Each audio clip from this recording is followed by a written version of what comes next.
ಎಲ್ಲರಿಗೂ ನಮಸ್ಕಾರ ಸ್ನೇಹಿತರೆ. ಈ ಮರವು ತಪ್ಪಿಯೂ ನಿಮ್ಮ ಮನೆಯಲ್ಲಿರಬಾರದು. ಇದ್ದರೆ ನಿಮಗೆ ಮತ್ತು ನಿಮ್ಮ ಕುಟುಂಬ ಸದಸ್ಯರಿಗೆ ಅಸಲು ಒಳ್ಳೆಯದಲ್ಲ. ಸಂಪತ್ತು ಕಡಿಮೆಯಾಗುತ್ತದೆ. ನಿಮ್ಮ ಮನೆಗೆ ದುಷ್ಟಶಕ್ತಿಗಳು ಮತ್ತು ನಕಾರಾತ್ಮಕ ಶಕ್ತಿ ಪ್ರವೇಶಿಸುತ್ತಿರುತ್ತದೆ.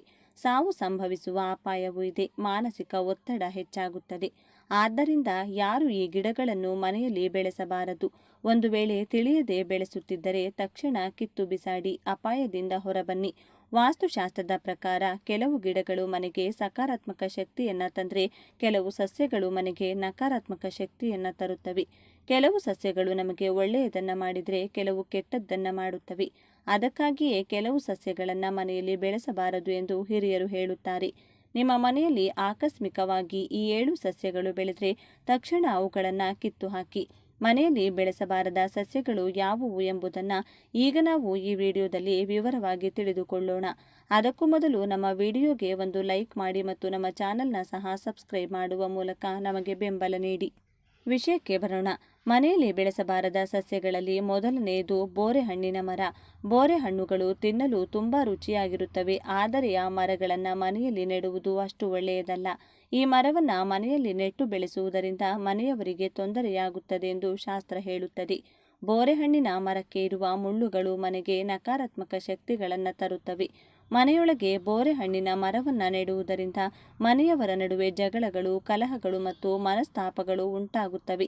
ಅಷ್ಟೇ ಅಲ್ಲ, ಈ ಮರವನ್ನು ಬೆಳೆಸಿದರೆ ಮನೆಯಲ್ಲಿ ಹಣ ನಷ್ಟವಾಗುತ್ತದೆ, ಆರ್ಥಿಕ ಕೊರತೆ ಉಂಟಾಗುತ್ತದೆ. ಮನೆಯಲ್ಲಿರುವ ಮರಗಳು ಮನೆಯಲ್ಲಿದ್ದರೆ ಆ ಮನೆಯಲ್ಲಿ ಲಕ್ಷ್ಮೀದೇವಿ ನೆಲೆಸುವುದಿಲ್ಲ. ಆದ್ದರಿಂದ ಯಾರೂ ಕೂಡ ಮನೆಯ ಹತ್ತಿರ ಬೋರೆ ಮರಗಳನ್ನು ಬೆಳೆಸಬಾರದು. ನಿಮಗೆ ತಿಳಿಯದೆ ಇಲ್ಲಿಯವರೆಗೆ ಮನೆಯ ಹತ್ತಿರ ಬೋರೆ ಮರವನ್ನು ಬೆಳೆಸಿದ್ರೆ ತಕ್ಷಣವೇ ಅದನ್ನು ಕಿತ್ತು ಬಿಸಾಕಿ. ಇನ್ನು ಎರಡನೆಯ ಮರ ಯಾವುದು ಎಂದರೆ ಹುಣಸೆ ಮರ. ಇದು ಮನೆಯಲ್ಲಿದ್ದರೆ ಆ ಮನೆಗೆ ದುಷ್ಟಶಕ್ತಿಗಳು ಬರುತ್ತವೆ. ಏಕೆಂದರೆ ಹುಣಸೆ ಮರಗಳು ದುಷ್ಟಶಕ್ತಿಗಳನ್ನು ಆಕರ್ಷಿಸುತ್ತವೆ, ಭೂತ ಪ್ರೇತಗಳನ್ನು ಆಕರ್ಷಿಸುತ್ತವೆ. ಹುಣಸೆ ಮರವನ್ನು ಬೆಳೆಸುವುದರಿಂದ ಒಳ್ಳೆಯದಕ್ಕಿಂತ ಕೆಟ್ಟದ್ದೇ ಹೆಚ್ಚು ನಡೆಯುತ್ತದೆ. ಹುಣಸೆ ಮರವನ್ನು ಬೆಳೆಸುವುದರಿಂದ ಕುಟುಂಬದವರಿಗೆ ಆರೋಗ್ಯ ಹಾಳಾಗುತ್ತದೆ, ಮಾನಸಿಕ ಶಾಂತಿ ಕಡಿಮೆಯಾಗುತ್ತದೆ, ದುಷ್ಟಶಕ್ತಿಗಳ ಬಾಧೆ ಹೆಚ್ಚಾಗುತ್ತದೆ. ಅಷ್ಟೇ ಅಲ್ಲದೆ ಯಾರು ಮನೆಯ ಹತ್ತಿರ ಹುಣಸೆ ಮರವನ್ನು ಬೆಳೆಸುತ್ತಾರೋ ಆ ಮನೆಯವರಿಗೆ ದೆವ್ವಗಳು ಹಿಡಿಯುವ ಸಾಧ್ಯತೆ ಇವೆ. ಆದ್ದರಿಂದ ಮರೆಯದೆ ಹುಣಸೆ ಮರವನ್ನು ಮನೆಯ ಹತ್ತಿರ ಬೆಳೆಸಬೇಡಿ. ಹುಣಸೆ ಮರವನ್ನು ಬೆಳೆಸಿದರೆ ಚಿಂತೆಗಳು ಹೆಚ್ಚಾಗಿ ಬರುತ್ತವೆ ಎಂದು ಹಿರಿಯರು ಹೇಳುತ್ತಿರುತ್ತಾರೆ. ಮನೆಯ ಸುತ್ತ ಹುಣಸೆ ಮರಗಳನ್ನು ಬೆಳೆಸುವುದರಿಂದ ಖಂಡಿತವಾಗಿಯೂ ಮನೆಗೆ ನಕಾರಾತ್ಮಕ ಶಕ್ತಿ ಪ್ರವೇಶಿಸುತ್ತದೆ, ಸಾವುಗಳು ಸಂಭವಿಸುವ ಸಾಧ್ಯತೆ ಇದೆ. ಇನ್ನು ಮೂರನೇ ಸಸ್ಯ ಯಾವುದು ಎಂದರೆ ಎಕ್ಕದ ಗಿಡ. ಅಲಂಕಾರಿಕ ಸಸ್ಯಗಳನ್ನು ಎಂದಿಗೂ ಮನೆಯಲ್ಲಿ ಬೆಳೆಸಬಾರದು. ಒಂದು ವೇಳೆ ಬೆಳೆಸಿದರೆ ಮನೆಗೆ ಪ್ರತಿಕೂಲ ಶಕ್ತಿಗಳು ಬರುತ್ತವೆ. ಆದ್ದರಿಂದ ಮನೆಯಲ್ಲಿ ಅನಾರೋಗ್ಯ ಸಮಸ್ಯೆಗಳು ಎದುರಾಗುತ್ತಿರುತ್ತವೆ. ಜಲದಲ್ಲಿ ಎಕ್ಕದ ಹೂಗಳನ್ನು ಬಳಸುತ್ತಾರೆ. ಆ ಎಕ್ಕದ ಹೂಗಳಿಗಾಗಿ ಅನೇಕರು ಮನೆಯ ಹತ್ತಿರವೇ ಎಕ್ಕದ ಗಿಡವನ್ನು ಬೆಳೆಸುತ್ತಿರುತ್ತಾರೆ. ಆದರೆ ತಪ್ಪಿಯೂ ಹಾಗೆ ಮಾಡಬೇಡಿ. ಈ ಗಿಡಗಳನ್ನು ಹೊಲಗಳ ಬಳಿ ಮತ್ತು ಬಯಲು ಪ್ರದೇಶಗಳಲ್ಲಿ ಮಾತ್ರ ಬೆಳೆಸಬೇಕು. ಎಕ್ಕದ ಗಿಡವನ್ನು ಮನೆಯ ಬಳಿ ಬೆಳೆಸಿದರೆ ಅನಗತ್ಯ ತೊಂದರೆಗಳು ಮತ್ತು ಆರ್ಥಿಕ ಸಮಸ್ಯೆಗಳು ಬರುತ್ತವೆ, ಅನಾರೋಗ್ಯ ಸಮಸ್ಯೆಗಳು ಸಹ ಉಂಟಾಗುತ್ತವೆ. ಆದ್ದರಿಂದ ಎಕ್ಕದ ಗಿಡಗಳನ್ನು ಮನೆಯ ಬಳಿ ಬೆಳೆಸಬೇಡಿ. ಗೊತ್ತಿಲ್ಲದೆ ಬೆಳೆಸಿದ್ರೆ ತಕ್ಷಣವೇ ಕಿತ್ತು ಹಾಕಿ. ಮನೆಯ ಬಳಿ ಬೆಳೆಸಬಾರದ 4ನೇ ಗಿಡ ಪಪ್ಪಾಯಿ ಗಿಡ. ಬಹುತೇಕ ಎಲ್ಲರೂ ಮನೆಯ ಬಳಿ ಪಪ್ಪಾಯಿ ಗಿಡಗಳನ್ನು ಬೆಳೆಸುತ್ತಾರೆ. ಆದರೆ ಯಾರಿಗೂ ಗೊತ್ತಿಲ್ಲದ ವಿಷಯವೆಂದರೆ ಪಪ್ಪಾಯಿ ಗಿಡಗಳನ್ನು ಮನೆಯ ಬಳಿ ಬೆಳೆಸಬಾರದು. ಬೆಳೆಸಿದರೆ ಐಶ್ವರ್ಯ ನಾಶವಾಗುತ್ತದೆ. ಪಪ್ಪಾಯಿ ಗಿಡಗಳನ್ನು ಪಪ್ಪಾಯಿ ಹಣ್ಣುಗಳಿಗಾಗಿ ಎಲ್ಲರೂ ಬೆಳೆಸುತ್ತಾರೆ. ಆದರೆ ವಾಸ್ತುಶಾಸ್ತ್ರದ ಪ್ರಕಾರ ಮನೆಯಲ್ಲಿ ಪಪ್ಪಾಯಿ ಗಿಡವನ್ನು ಅಪ್ಪಿತಪ್ಪಿಯೂ ನೆಡಬಾರದು ಎಂದು ಹೇಳಲಾಗುತ್ತದೆ.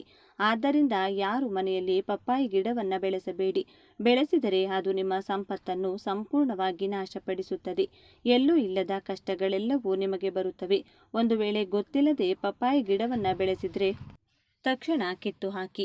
5ನೇ ಸಸ್ಯ ನಿಂಬೆ ಗಿಡ. ಕಿಚನ್ ಗಾರ್ಡನಿಂಗ್ ಇಷ್ಟಪಡುವವರು ತಮ್ಮ ಮನೆಯಲ್ಲಿ ಅನೇಕ ರೀತಿಯ ತರಕಾರಿಗಳನ್ನು ಬೆಳೆಸಲು ಪ್ರಾರಂಭಿಸಿದ್ದಾರೆ. ಆ ಕ್ರಮದಲ್ಲಿ ಮನೆಯಲ್ಲಿ ನಿಂಬೆ ಗಿಡವನ್ನು ಸಹ ಬೆಳೆಸುತ್ತಾರೆ. ಆದರೆ ಅಪ್ಪಿತಪ್ಪಿಯೂ ಮನೆಯಲ್ಲಿ ನಿಂಬೆ ಗಿಡವನ್ನು ಬೆಳೆಸಬಾರದು ಎಂಬುದು ನೆನಪಿನಲ್ಲಿಡಿ. ಈ ನಿಂಬೆ ಗಿಡವನ್ನು ಮನೆಯಲ್ಲಿ ನೆಡುವುದರಿಂದ ಕುಟುಂಬದಲ್ಲಿ ಅಶಾಂತಿಯ ವಾತಾವರಣ ಉಂಟಾಗುತ್ತದೆ. ಮನೆಯ ಸದಸ್ಯರು ಒಬ್ಬರಿಗೊಬ್ಬರು ಇಷ್ಟಪಡುವುದಿಲ್ಲ. ಯಾವಾಗಲೂ ಜಗಳಗಳು ಬರುತ್ತವೆ. ಮನೆಯವರಿಗೆ ಕೋಪ ಹೆಚ್ಚಾಗುತ್ತದೆ ಎಂದು ಶಾಸ್ತ್ರ ಹೇಳುತ್ತದೆ. ಆದ್ದರಿಂದ ಮನೆಯಲ್ಲಿ ನಿಂಬೆ ಗಿಡವನ್ನು ಬೆಳೆಸಬೇಡಿ. ಗೊತ್ತಿಲ್ಲದೆ ಬೆಳೆಸಿದ್ದರೂ ಈಗ ಕಿತ್ತು ಹಾಕಿ. ಮನೆಯಲ್ಲಿ ಬೆಳೆಸಬಾರದ 6ನೇ ಸಸ್ಯ ಯಾವುದು ಎಂದರೆ ಅರಳಿಮರ. ಅರಳಿಮರವನ್ನು ಸಾಮಾನ್ಯವಾಗಿ ದೇವಾಲಯಗಳ ಸುತ್ತಲೂ ಬೆಳೆಸುತ್ತಾರೆ. ಅನೇಕ ಜನರು ಇದನ್ನು ಬೆಳೆಸಬಹುದು ಎಂದು ಭಾವಿಸಿ ಮನೆಯಲ್ಲಿ ಬೆಳೆಸುತ್ತಾರೆ. ಮನೆಯಲ್ಲಿ ಅರಳಿ ಮರವನ್ನು ಬೆಳೆಸುವುದರಿಂದ ಸಕಾರಾತ್ಮಕತೆ ಬರುತ್ತದೆ ಎಂದು ಭಾವಿಸುತ್ತಾರೆ. ಆದರೆ ಇದು ಸಂಪೂರ್ಣವಾಗಿ ತಪ್ಪು. ವಾಸ್ತವವಾಗಿ ಮನೆಯಲ್ಲಿ ಅರಳಿ ಮರಗಳನ್ನು ಬೆಳೆಸುವುದು ತಪ್ಪು. ಮನೆಯಲ್ಲಿ ಅರಳಿ ಮರ ಮೊಳಕೆ ಹೊಡೆಯಬಾರದು. ಒಂದು ವೇಳೆ ಮನೆಯಲ್ಲಿ ಅರಳಿ ಮರ ಮೊಳಕೆ ಹೊಡೆದರೆ ಅದನ್ನು ಕಿತ್ತು ಬಿಸಾಡಿ. ಇಲ್ಲದಿದ್ದರೆ ಅದು ನಿಮ್ಮ ಸಂಪತ್ತನ್ನು ಸಂಪೂರ್ಣವಾಗಿ ನಾಶಪಡಿಸುತ್ತದೆ, ಕಷ್ಟಗಳನ್ನು ತರುತ್ತದೆ. ನಿಮ್ಮ ಜೀವನದಲ್ಲಿ ಸುಖವೇ ಇರುವುದಿಲ್ಲ. ಇನ್ನು 7ನೇ ಸಸ್ಯ ಕಣಗಿಲೆ ಮರ. ಕಣಗಿಲೆ ಮರವನ್ನು ಸಹ ಮನೆಯಲ್ಲಿ ಬೆಳೆಸುವುದು ಒಳ್ಳೆಯದಲ್ಲ ಎಂದು ಹೇಳುತ್ತಾರೆ ವಾಸ್ತುತಜ್ಞರು. ಈ ಮರಕ್ಕೆ ಅರಳುವ ಹೂಗಳು ಸುಂದರವಾಗಿರುವುದರಿಂದ ಅನೇಕ ಜನರು ಕಣಗಿಲೆ ಮರವನ್ನು ಬೆಳೆಸುತ್ತಾರೆ. ಈ ಹೂಗಳನ್ನು ಪೂಜೆಗಳಲ್ಲಿಯೂ ಇಡುತ್ತಾರೆ. ಆದರೆ ಕಣಗಿಲೆ ಮರದ ಎಲೆಗಳಲ್ಲಿರುವ ರಾಸಾಯನಿಕಗಳು ಆರೋಗ್ಯಕ್ಕೆ ಅಸಲು ಒಳ್ಳೆಯದಲ್ಲ. ಈ ಮರವನ್ನು ಮನೆಯಲ್ಲಿ ಬೆಳೆಸುವುದರಿಂದ ಮನೆಯವರಿಗೆ ತಿಳಿಯದ ರೋಗಗಳು ಬರುವ ಅಪಾಯವಿದೆ. ಆದ್ದರಿಂದ ಕಣಗಿಲೆ ಮರವನ್ನು ಮನೆಯಲ್ಲಿ ಬೆಳೆಸಬಾರದು. ತಿಳಿಯದೆ ಬೆಳೆಸಿದರೆ ಮನೆಯಲ್ಲಿ ಲಕ್ಷ್ಮೀದೇವಿ ನಿಲ್ಲುವುದಿಲ್ಲ. ಆದ್ದರಿಂದ ನಿಮ್ಮ ಮನೆಯಲ್ಲಿ ಕಣಗಿಲೆ ಮರ ಇದ್ದರೆ ಅದನ್ನು ಕಿತ್ತು ಬಿಸಾಡಿ. ಇವೆ ಮನೆಯಲ್ಲಿ ಇರಬಾರದ 7 ಸಸ್ಯಗಳು ಸ್ನೇಹಿತರೆ. ಇಲ್ಲಿಯವರೆಗೆ ನಾವು ನಮ್ಮ ಮನೆಯ ಸುತ್ತಮುತ್ತ ಯಾವ ರೀತಿಯ ಸಸ್ಯಗಳನ್ನು ಬೆಳೆಸಬೇಕು ಮತ್ತು ಯಾವ ಸಸ್ಯಗಳನ್ನು ಖಂಡಿತವಾಗಿಯೂ ಬೆಳೆಸಬಾರದು ಎಂಬುದರ ಬಗ್ಗೆ ಅತ್ಯಂತ ಸೂಕ್ಷ್ಮ ಹಾಗೂ ಆಳವಾದ ವಿಚಾರಗಳನ್ನು ತಿಳಿದುಕೊಂಡೆವು. ಪ್ರಕೃತಿಯು ನಮಗೆ ನೀಡಿದ ಪ್ರತಿಯೊಂದು ವಸ್ತುವಿಗೂ ತನ್ನದೇ ಆದ ಒಂದು ನಿರ್ದಿಷ್ಟ ಶಕ್ತಿ ಇರುತ್ತದೆ. ಕೆಲವು ಸಸ್ಯಗಳು ಸಕಾರಾತ್ಮಕ ಶಕ್ತಿಯ ಅಲೆಗಳನ್ನು ಹೊರಸೂಸಿದರೆ ಇನ್ನು ಕೆಲವು ಸಸ್ಯಗಳು ನಕಾರಾತ್ಮಕ ಶಕ್ತಿಯನ್ನು ಆಕರ್ಷಿಸುವ ಕಾಂತಕ್ಷೇತ್ರವನ್ನು ಹೊಂದಿರುತ್ತವೆ. ನಮ್ಮ ಸುತ್ತಮುತ್ತಲಿನ ವಾತಾವರಣ, ನಾವು ಉಸಿರಾಡುವ ಗಾಳಿ ಮತ್ತು ನಾವು ನೋಡುವ ಪರಿಸರ ನಮ್ಮ ದೈಹಿಕ, ಮಾನಸಿಕ ಮತ್ತು ಆರ್ಥಿಕ ಸ್ಥಿತಿಯ ಮೇಲೆ ನೇರವಾದ ಮತ್ತು ನಿರಂತರವಾದ ಪರಿಣಾಮವನ್ನು ಬೀರುತ್ತಲೇ ಇರುತ್ತದೆ. ಇದು ನಮ್ಮ ಪೂರ್ವಜರು ನಮಗೆ ಬಿಟ್ಟು ಹೋದ ಅತ್ಯಮೂಲ್ಯವಾದ ಜ್ಞಾನ. ಮತ್ತೊಂದೆಡೆ ನಾವು ಎಷ್ಟೇ ಆಧುನಿಕರಾಗಿದ್ದರೂ ಸಹ ಪ್ರಕೃತಿಯ ನಿಯಮಗಳನ್ನು ಉಲ್ಲಂಘಿಸಿದರೆ ಅದರ ಪರಿಣಾಮಗಳನ್ನು ನಾವು ಎದುರಿಸಲೇಬೇಕಾಗುತ್ತದೆ. ನಿಂಬೆ, ಹುಣಸೆ, ಪಪ್ಪಾಯಿ, ಕಣಗಿಲೆ ಮತ್ತು ಬೋರೆ ಹಣ್ಣಿನಂಥ ಮರಗಳು ತಮ್ಮದೇ ಆದ ಔಷಧೀಯ ಗುಣಗಳನ್ನು ಹೊಂದಿದ್ದರೂ ಸಹ ಅವುಗಳನ್ನು ವಾಸಿಸುವ ಮನೆಯ ಆವರಣದಲ್ಲಿ ಬೆಳೆಸುವುದು ವಾಸ್ತು ಪ್ರಕಾರ ಅತ್ಯಂತ ಅಪಾಯಕಾರಿ. ಈ ಸಸ್ಯಗಳು ಹೊರಸೂಸುವ ಅನಿಲಗಳು ಮತ್ತು ಅವುಗಳ ಬೇರುಗಳು ಆಕರ್ಷಿಸುವ ನಕಾರಾತ್ಮಕ ಕಂಪನಗಳು ಮನೆಯಲ್ಲಿ ಸದಾಕಾಲ ಅಶಾಂತಿ, ಜಗಳ ಮತ್ತು ಅನಾರೋಗ್ಯಕ್ಕೆ ಕಾರಣವಾಗುತ್ತವೆ.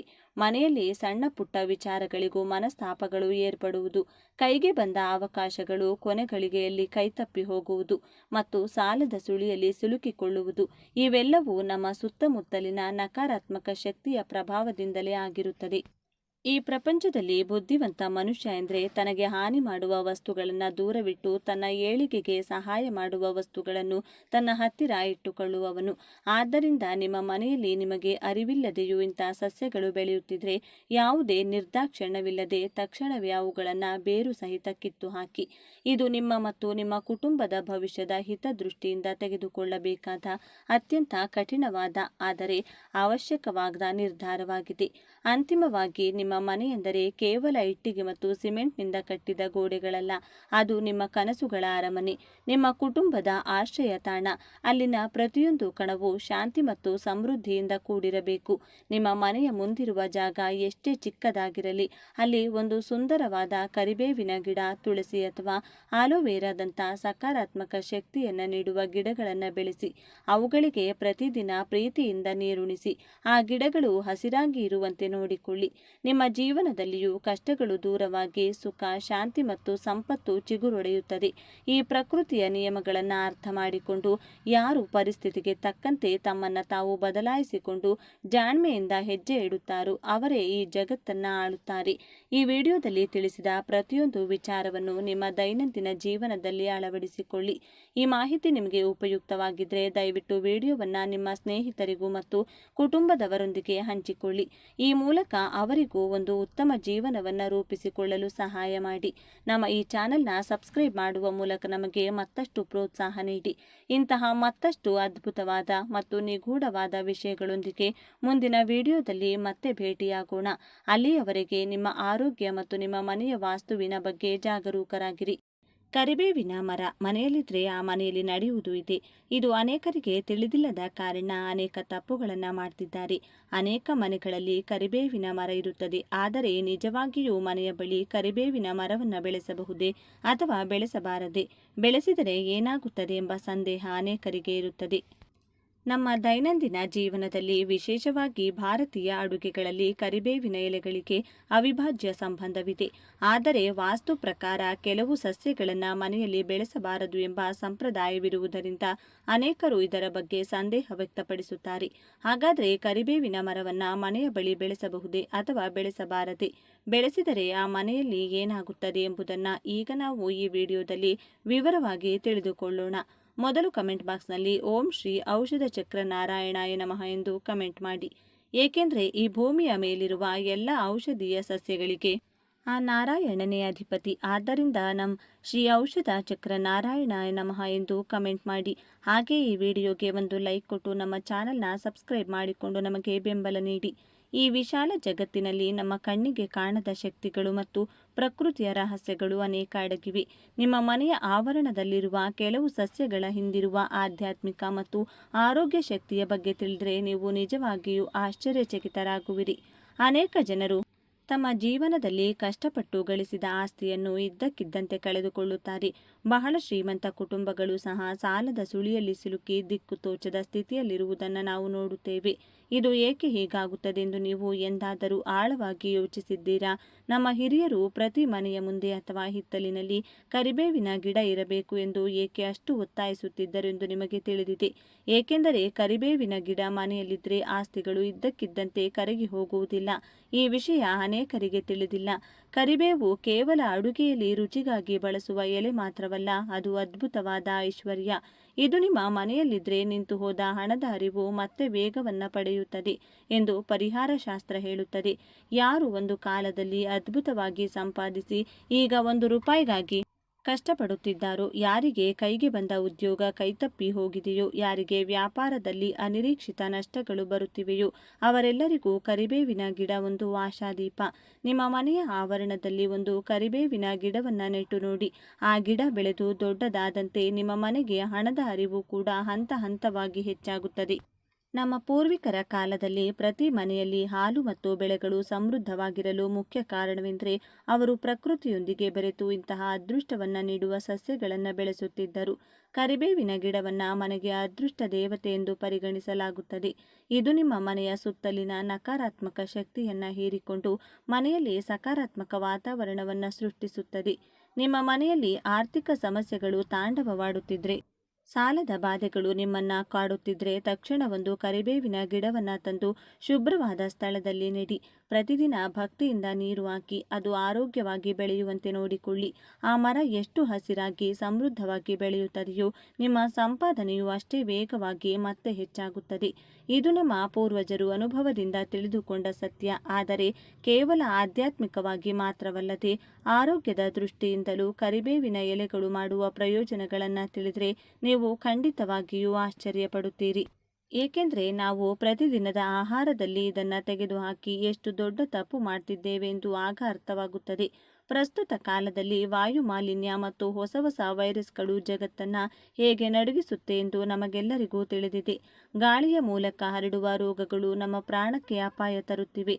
ಇಂತಹ ಭಯಾನಕ ಸಮಯದಲ್ಲಿ ಕರಿಬೇವಿನ ಮರ ನಿಮ್ಮ ಮನೆಯಲ್ಲಿದ್ದರೆ ಅದು ರಕ್ಷಣಾ ಕವಚದಂತೆ ಕೆಲಸ ಮಾಡುತ್ತದೆ.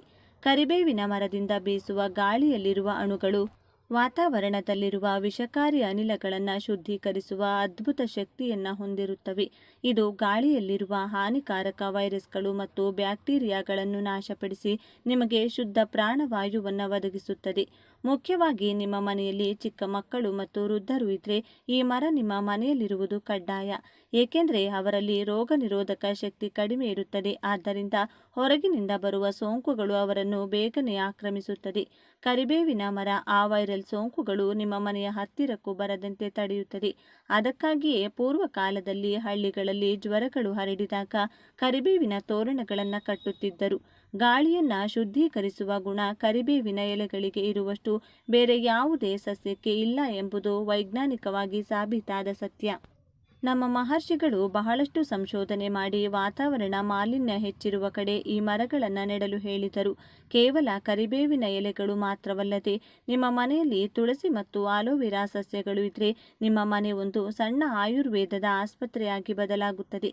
ಕರಿಬೇವಿನ ಎಲೆಗಳಲ್ಲಿರುವ ಪೌಷ್ಟಿಕಾಂಶದ ಮೌಲ್ಯಗಳ ಬಗ್ಗೆ ಕೇಳಿದರೆ ನೀವು ಆಶ್ಚರ್ಯಚಕಿತರಾಗುತ್ತೀರಿ.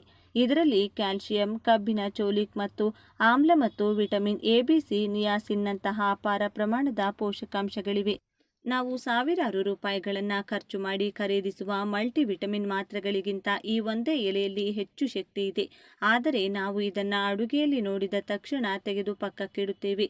ಇದು ನಮ್ಮ ಆರೋಗ್ಯದ ಬಗ್ಗೆ ನಾವು ತೋರಿಸುತ್ತಿರುವ ನಿರ್ಲಕ್ಷ್ಯಕ್ಕೆ ನಿದರ್ಶನ. ಕರಿಬೇವಿನ ಎಲೆಗಳನ್ನು ಹೇಗೆ ಸೇವಿಸಬೇಕು ಎಂದು ತಿಳಿಯದೆ ಅನೇಕ ಜನರು ಅದರ ಪ್ರಯೋಜನಗಳನ್ನು ಕಳೆದುಕೊಳ್ಳುತ್ತಿದ್ದಾರೆ. ಇದನ್ನು 5 ವಿಧಗಳಲ್ಲಿ ಬಳಸಿ ನಿಮ್ಮ ಆರೋಗ್ಯವನ್ನು ವಜ್ರದಂತೆ ಮಾಡಿಕೊಳ್ಳಬಹುದು. ಮೊದಲ ವಿಧಾನ, 2 ಚಮಚ ಕರಿಬೇವಿನ ಎಲೆಯ ರಸವನ್ನು ತೆಳುವಾದ ಮಜ್ಜಿಗೆಯಲ್ಲಿ ಬೆರೆಸಿ ಕುಡಿಯುವುದು. ಇದು ದೇಹದಲ್ಲಿನ ಅತಿಯಾದ ಶಾಖವನ್ನು ಕಡಿಮೆ ಮಾಡುತ್ತದೆ. ಬೇಸಿಗೆಯಲ್ಲಿ ಬರುವ ಸನ್ಸ್ಟ್ರೋಕ್ನಿಂದ ನಿಮ್ಮನ್ನು ರಕ್ಷಿಸುತ್ತದೆ. ಎರಡನೇ ವಿಧಾನ, ಪ್ರತಿದಿನ ಖಾಲಿ ಹೊಟ್ಟೆಗೆ ಬೆಳಿಗ್ಗೆ ಎದ್ದ ತಕ್ಷಣ 4 ತಾಜಾ ಎಲೆಗಳನ್ನು ನೇರವಾಗಿ ಅಗಿದು ನುಂಗುವುದು. ಇದರಿಂದ ನಿಮ್ಮ ಜೀರ್ಣಕ್ರಿಯೆ ಸುಧಾರಿಸುವುದಲ್ಲದೆ ರಕ್ತದಲ್ಲಿನ ತ್ಯಾಜ್ಯಗಳನ್ನು ಹೊರಹಾಕಲ್ಪಡುತ್ತವೆ. ಮೂರನೇ ವಿಧಾನ, ಕರಿಬೇವಿನ ಎಲೆಯ ಯಾರು ತೂಕ ಇಳಿಸಿಕೊಳ್ಳಲು ಬಯಸುತ್ತಾರೋ ಅವರು ಕರಿಬೇವಿನ ಎಲೆಗಳನ್ನು ನೀರಿನಲ್ಲಿ ಕುದಿಸಿ ಆ ಕಷಾಯವನ್ನು ಕುಡಿದರೆ ದೇಹದಲ್ಲಿನ ಕೊಬ್ಬು ಮಂಜುಗಡ್ಡೆಯಂತೆ ಕರಗಿ ಹೋಗುತ್ತದೆ. ನಾಲ್ಕನೇ ವಿಧಾನ, ಶುಂಠಿ ಮತ್ತು ನಿಂಬೆ ರಸದೊಂದಿಗೆ ಬೆರೆಸಿ ಜ್ಯೂಸ್ ರೂಪದಲ್ಲಿ ಸೇವಿಸುವುದು. ಇದು ದೇಹದ ರೋಗ ನಿರೋಧಕ ಶಕ್ತಿಯನ್ನು ಅತಿ ಹೆಚ್ಚಿಸುತ್ತದೆ. ಐದನೇ ವಿಧಾನ, ಕರಿಬೇವಿನ ಪುಡಿ. ಅನ್ನದ ಮೊದಲ ತುತ್ತಿನಲ್ಲಿ ಕರಿಬೇವಿನ ಪುಡಿಯನ್ನು ತುಪ್ಪದೊಂದಿಗೆ ಬೆರೆಸಿ ಸೇವಿಸಿದರೆ ಕಣ್ಣಿನ ದೃಷ್ಟಿ ಅದ್ಭುತವಾಗಿ ಸುಧಾರಿಸುತ್ತದೆ. ಪ್ರಸ್ತುತ ಕಾಲದಲ್ಲಿ ಸಾಫ್ಟ್ವೇರ್ ಉದ್ಯೋಗಿಗಳು ಮತ್ತು ವಿದ್ಯಾರ್ಥಿಗಳು ಗಂಟೆಗಟ್ಟಲೆ ಕಂಪ್ಯೂಟರ್ಗಳು ಮತ್ತು ಮೊಬೈಲ್ ಫೋನ್ಗಳ ಮುಂದೆ ಕುಳಿತಿರುತ್ತಾರೆ. ಇದರಿಂದ ಕಣ್ಣಿನ ನರಗಳು ತೀವ್ರ ಆಯಾಸಕ್ಕೆ ಒಳಗಾಗುತ್ತಿವೆ. ಚಿಕ್ಕ ವಯಸ್ಸಿನಲ್ಲಿಯೇ ಕನ್ನಡಕ ಬರುತ್ತದೆ. ಇಂಥವರು ತಾಜಾ ಕರಿಬೇವಿನ ಎಲೆಗಳನ್ನು ಕಣ್ಣುಗಳ ಮೇಲೆ ಇಟ್ಟುಕೊಂಡು ಸ್ವಲ್ಪ ಸಮಯ ವಿಶ್ರಾಂತಿ ತೆಗೆದುಕೊಂಡ್ರೆ ಕಣ್ಣಿನ ನರಗಳು ಉತ್ತೇಜಿತವಾಗುತ್ತವೆ. ಕರಿಬೇವಿನ ಎಲೆಗಳಲ್ಲಿರುವ ವಿಟಮಿನ್ ಎ ಕಣ್ಣಿನ ರೆಟಿನಾವನ್ನು ರಕ್ಷಿಸುತ್ತದೆ. ರಾತ್ರಿ ಕುರುಡುತನದಂತಹ ಸಮಸ್ಯೆಗಳನ್ನು ಸಹ ತಡೆಯುತ್ತದೆ. ಮತ್ತೊಂದು ಭಯಾನಕ ಸಮಸ್ಯೆ ಮೂಲವ್ಯಾಧಿ ಅಥವಾ ಪೈಲ್ಸ್. ಈ ಸಮಸ್ಯೆಯಿಂದ ಬಳಲುತ್ತಿರುವವರು ಅನುಭವಿಸುವ ಶಸ್ತ್ರಚಿಕಿತ್ಸೆ ಮಾಡಿಸಿಕೊಂಡರೂ ಮತ್ತೆ ಮತ್ತೆ ಬರುವ ಈ ಸಮಸ್ಯೆಗೆ ಕರಿಬೇವಿನ ಎಲೆಗಳಲ್ಲಿ ಪರಿಹಾರವಿದೆ. ಎಳೆಯ ಕರಿಬೇವಿನ ಎಲೆಗಳ ರಸವನ್ನು ಜೇನುತುಪ್ಪದೊಂದಿಗೆ ಬೆರೆಸಿ ಪ್ರತಿದಿನ ಸೇವಿಸಿದರೆ ಮೂಲವ್ಯಾಧಿ ಸಮಸ್ಯೆ ಮೂಲದಿಂದಲೇ ಕಡಿಮೆಯಾಗುತ್ತದೆ. ಇದು ನಿಮ್ಮ ಕರುಳಿನಲ್ಲಿರುವ ತ್ಯಾಜ್ಯವನ್ನು ಶುದ್ಧೀಕರಿಸಿ ಮಲಬದ್ಧತೆಯನ್ನು ನಿವಾರಿಸುತ್ತದೆ. ರಕ್ತಹೀನತೆ ಇಂದು ಬಹುಪಾಲು ಮಹಿಳೆಯರನ್ನು ಕಾಡುತ್ತಿರುವ ಪ್ರಮುಖ ಸಮಸ್ಯೆ. ಆಯಾಸ, ನಿಶ್ಶಕ್ತಿ, ಸಣ್ಣ ಕೆಲಸಕ್ಕೂ ಸುಸ್ತಾಗುವುದು. ಇದರ ಲಕ್ಷಣಗಳು. ಕರಿಬೇವಿನ ಎಲೆಗಳಲ್ಲಿರುವ ಕಬ್ಬಿಣ ಮತ್ತು ಚೋಲಿಕ್ ಆಮ್ಲವು ಕೆಂಪು ರಕ್ತ ಕಣಗಳ ಬೆಳವಣಿಗೆಗೆ ಸಹಾಯ ಮಾಡಿ ನಿಮ್ಮ ರಕ್ತವನ್ನು ಹೆಚ್ಚಿಸುತ್ತದೆ. ರಕ್ತಹೀನತೆಯಿಂದ ಬಳಲುತ್ತಿರುವವರು ಕೇವಲ 1 ತಿಂಗಳ ಕಾಲ ಕರಿಬೇವಿನ ಎಲೆಗಳನ್ನು ಯಾವುದಾದರೂ ರೂಪದಲ್ಲಿ ಸೇವಿಸುತ್ತಿದ್ದರೆ ಅದ್ಭುತ ಬದಲಾವಣೆಯನ್ನು ಗಮನಿಸುತ್ತೀರಾ. ಚರ್ಮದ ಸೌಂದರ್ಯದ ವಿಷಯದಲ್ಲಿಯೂ ಕರಿಬೇವಿನ ಎಲೆಗಳಿಗೆ ಸಾಟಿ ಇಲ್ಲ. ಮಾರುಕಟ್ಟೆಯಲ್ಲಿ ಸಿಗುವ ರಾಸಾಯನಿಕ ಕ್ರೀಮ್ಗಳಿಗಿಂತ ಕರಿಬೇವಿನ ಫೇಸ್ ಪ್ಯಾಕ್ ಅದ್ಭುತವಾಗಿ ಕೆಲಸ ಮಾಡುತ್ತದೆ. ಕರಿಬೇವಿನ ಎಲೆಗಳನ್ನು ನುಣ್ಣಗೆ ಅರೆದು ಮುಖಕ್ಕೆ ಹಚ್ಚಿದರೆ ಮೊಡವೆಗಳು ಮತ್ತು ಕಲೆಗಳು ಮಾಯವಾಗಿ ಚರ್ಮವು ಕಾಂತಿಯುತವಾಗುತ್ತದೆ. ಅದೇ ರೀತಿ ಕೂದಲು ಉದುರುವುದು ಈ ಪೀಳಿಗೆಯ ದೊಡ್ಡ ಸಮಸ್ಯೆ. ಕರಿಬೇವಿನ ಎಣ್ಣೆಯನ್ನು ಬಳಸಿದರೆ ಕೂದಲು ಉದುರುವುದು ನಿಲ್ಲುತ್ತದೆ ಮತ್ತು ಬಿಳಿ ಕೂದಲು ಮತ್ತೆ ಕಪ್ಪಾಗುವ ಸಾಧ್ಯತೆಯೂ ಇದೆ. ಕರಿಬೇವು ಎಲೆಗಳಲ್ಲಿರುವ ಆಂಟಿ ಆಕ್ಸಿಡೆಂಟ್ಗಳು ಕೂದಲಿನ ಬುಡವನ್ನು ಬಲಪಡಿಸುತ್ತವೆ. ಇನ್ನು ಸಕ್ಕರೆ ಕಾಯಿಲೆಯ ಬಗ್ಗೆ ಹೇಳಬೇಕಾಗಿಲ್ಲ.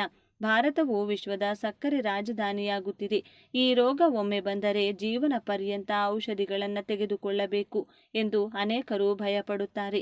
ಆದರೆ ಆಯುರ್ವೇದದ ಪ್ರಕಾರ ಕರಿಬೇವಿನ ಎಲೆಗಳು ಸಕ್ಕರೆ ಕಾಯಿಲೆ ಇರುವವರಿಗೆ ವರವಾಗಿದೆ.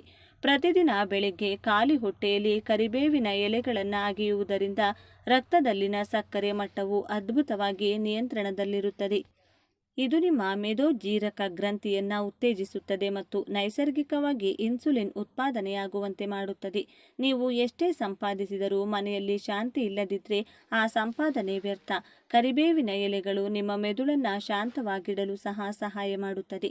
ಇದು ಮಾನಸಿಕ ಒತ್ತಡ ಮತ್ತು ಆತಂಕವನ್ನು ಕಡಿಮೆ ಮಾಡುತ್ತದೆ. ಕರಿಬೇವಿನ ಎಲೆಗಳ ವಾಸನೆಯನ್ನು ಉಸಿರಾಡುವುದರಿಂದ ಮೆದುಳಿನ ನರಗಳು ವಿಶ್ರಾಂತಿಯನ್ನು ಪಡೆಯುತ್ತವೆ. ಅದಕ್ಕಾಗಿಯೇ ಇದನ್ನು ಸುಗಂಧಭರಿತ ಸಸ್ಯ ಎಂದು ಕರೆಯಲಾಗುತ್ತದೆ. ಯಾವ ಮನೆಯಲ್ಲಿ ಹಸಿರು ಕರಿಬೇವಿನ ಗಿಡ ಸಮೃದ್ಧವಾಗಿ ಬೆಳೆಯುತ್ತದೆಯೋ ಆ ಮನೆಯಲ್ಲಿ ಸಂಪತ್ತಿಗೆ ಎಂದಿಗೂ ಕೊರತೆ ಇರುವುದಿಲ್ಲ.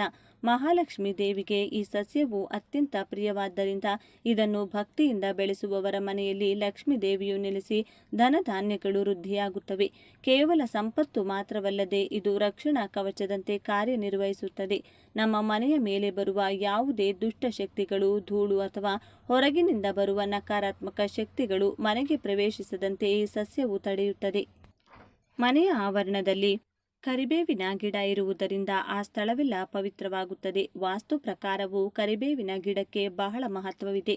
ಅನೇಕ ಜನರು ತಮ್ಮ ಮನೆಯಲ್ಲಿ ವಾಸ್ತು ದೋಷಗಳಿವೆ ಎಂದು ಚಿಂತಿಸುತ್ತಾರೆ ಮತ್ತು ಇದರಿಂದಾಗಿ ತೊಂದರೆಗಳನ್ನು ಎದುರಿಸುತ್ತಿದ್ದಾರೆ. ಆದರೆ ಮನೆಯಲ್ಲಿ ಕರಿಬೇವಿನ ಗಿಡವನ್ನು ಬೆಳೆಸುವುದರಿಂದ ಅಲ್ಲಿರುವ ಯಾವುದೇ ವಾಸ್ತು ದೋಷಗಳು ಕ್ರಮೇಣ ನಿವಾರಣೆಯಾಗುತ್ತವೆ. ಇದು ಮನೆಯ ಸುತ್ತಲಿನ ವಾತಾವರಣವನ್ನು ಶುದ್ಧೀಕರಿಸಿ ಸಕಾರಾತ್ಮಕ ಶಕ್ತಿಯನ್ನು ತುಂಬುತ್ತದೆ. ಕರಿಬೇವಿನ ಗಿಡವಿರುವ ಮನೆಯಲ್ಲಿ ವಾಸಿಸುವವರಿಗೆ ಅನಾರೋಗ್ಯ ಸಮಸ್ಯೆಗಳು ಬರುವ ಸಾಧ್ಯತೆ ಬಹಳ ಕಡಿಮೆ. ಆ ಎಲೆಗಳನ್ನು ನಿತ್ಯ ಆಹಾರದಲ್ಲಿ ಸೇವಿಸುವುದರಿಂದ ಜೀರ್ಣಕ್ರಿಯೆ ಸುಧಾರಿಸುವುದಲ್ಲದೆ ಕಣ್ಣಿನ ದೃಷ್ಟಿ ಸುಧಾರಿಸುತ್ತದೆ, ಕೂದಲು ಬಲಗೊಳ್ಳುತ್ತದೆ ಮತ್ತು ರಕ್ತ ಶುದ್ಧಿಯಾಗುತ್ತದೆ. ಇದರಿಂದ ದೀರ್ಘಕಾಲದ ಕಾಯಿಲೆಗಳು ಹತ್ತಿರ ಸುಳಿಯುವುದಿಲ್ಲ. ಕರಿಬೇವಿನ ಗಾಳಿಯನ್ನು ಉಸಿರಾಡುವುದರಿಂದಲೂ ಮಾನಸಿಕ ಶಾಂತಿ ದೊರೆಯುತ್ತದೆ. ಆದ್ದರಿಂದ ಜಾಗವಿಲ್ಲ ಎಂದು ನೆಪ ಹೇಳದೆ ಪ್ರತಿಯೊಬ್ಬರೂ ಕನಿಷ್ಠ ಒಂದು ಸಣ್ಣ ಕುಂಡದಲ್ಲಿಯಾದರೂ ಕರಿಬೇವಿನ ಗಿಡವನ್ನು ಬೆಳೆಸಬೇಕು. ನಮ್ಮ ಪೂರ್ವಜರು ಮನೆಗೊಂದು ಕರಿಬೇವಿನ ಗಿಡವನ್ನು ಬೆಳೆಸುತ್ತಿದ್ದರು. ಹಾಗೆ ಮನೆಯಲ್ಲಿ ಕರಿಬೇವಿನ ಗಿಡವನ್ನು ಬೆಳೆಸಿದರೆ ಆ ಮನೆಯಲ್ಲಿ ಹಾಲು ಮತ್ತು ಧಾನ್ಯಗಳು ಸಮೃದ್ಧವಾಗಿರುತ್ತಿದ್ದವು. ಇದು ನಿಮ್ಮ ಮನೆಗೆ ಲಕ್ಷ್ಮಿ ಕಟಾಕ್ಷವನ್ನು ನೀಡುವುದರ ಜೊತೆಗೆ ನಿಮ್ಮ ಕುಟುಂಬವನ್ನು ದೃಷ್ಟಿ ತಾಗದಂತೆ ಮತ್ತು ರೋಗಗಳ ಬಲೆಗೆ ಬೀಳದಂತೆ ಕಾಪಾಡುತ್ತದೆ. ಪ್ರತಿದಿನ ಆ ಗಿಡಕ್ಕೆ ನೀರು ಹಾಕಿ ಜಾಗರೂಕತೆಯಿಂದ ನೋಡಿಕೊಂಡ್ರೆ ಅದು ನಿಮ್ಮ ಜೀವನದಲ್ಲಿ ಹಸಿರು ಮತ್ತು ಸಂತೋಷವನ್ನು ತುಂಬುತ್ತದೆ. ಆದ್ದರಿಂದ ಇಂದೇ ಸಂಕಲ್ಪ ಮಾಡಿ ನಿಮ್ಮ ಮನೆಯ ಸುತ್ತಮುತ್ತ ಕರಿಬೇವಿನ ಗಿಡವನ್ನು ನೆಡಿ. ಅದು ನೀಡುವ ಅದ್ಭುತ ಫಲಿತಾಂಶಗಳನ್ನು ನೀವೇ ಗಮನಿಸುತ್ತೀರಿ. ಈ ಮಾಹಿತಿ ನಿಮಗೆ ಉಪಯುಕ್ತವಾಗಿದ್ದರೆ ದಯವಿಟ್ಟು ಈ ವಿಡಿಯೋವನ್ನು ನಿಮ್ಮ ಸ್ನೇಹಿತರು ಮತ್ತು ಕುಟುಂಬದವರೊಂದಿಗೆ ಹಂಚಿಕೊಳ್ಳಿ. ಈ ಮೂಲಕ ಅವರಿಗೂ ಒಂದು ಉತ್ತಮ ಜೀವನವನ್ನು ರೂಪಿಸಿಕೊಳ್ಳಲು ಸಹಾಯ ಮಾಡಿ. ನಮ್ಮ ಈ ಚಾನೆಲ್ನ ಸಬ್ಸ್ಕ್ರೈಬ್ ಮಾಡುವ ಮೂಲಕ ನಮಗೆ ಮತ್ತಷ್ಟು ಪ್ರೋತ್ಸಾಹ ನೀಡಿ. ಇಂತಹ ಮತ್ತಷ್ಟು ಅದ್ಭುತವಾದ ಮತ್ತು ನಿಗೂಢವಾದ ವಿಷಯಗಳೊಂದಿಗೆ ಮುಂದಿನ ವಿಡಿಯೋದಲ್ಲಿ ಮತ್ತೆ ಭೇಟಿಯಾಗೋಣ. ಅಲ್ಲಿಯವರೆಗೆ ನಿಮ್ಮ ಆರೋಗ್ಯ ಮತ್ತು ನಿಮ್ಮ ಮನೆಯ ವಾಸ್ತುವಿನ ಬಗ್ಗೆ ಜಾಗರೂಕರಾಗಿರಿ. ಧನ್ಯವಾದಗಳು.